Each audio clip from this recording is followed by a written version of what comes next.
Hi, so I think we're on week 7. It's a bit windy, sorry if you can't hear me very well, but I just wanted to give you a quick update on where we're up to with the garden, as I think I've missed a week.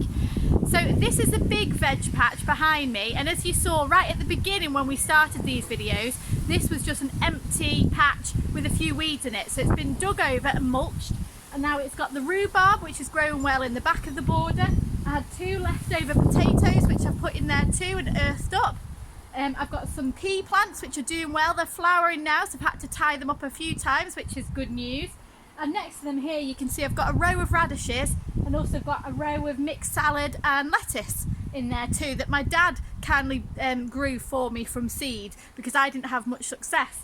And here at the front you'll see as my squash. Now you might be able to see I planted those squash quite early and we had a bit of a frost which caught the plant a bit. So some of the leaves have died off, which is a shame.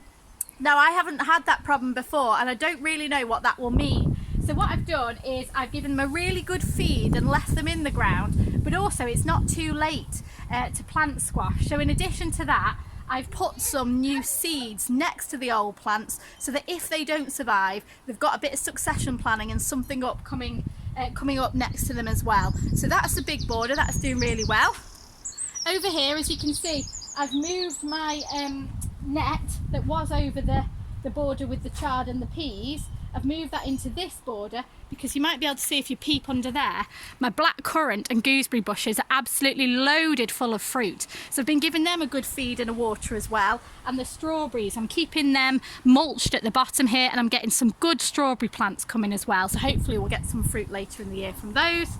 And finally here in my potatoes, they've finally come on really strong. I was waiting quite a while because it's quite shaded, but they've come up now, and as you can see I've earthed them up. So that just means I've put a layer of soil over the top of those leaves and roots to make sure any of the soil, any of the plants and particularly the potatoes are covered so that they don't get that green tinge to it, which isn't very good to eat. It can be poisonous.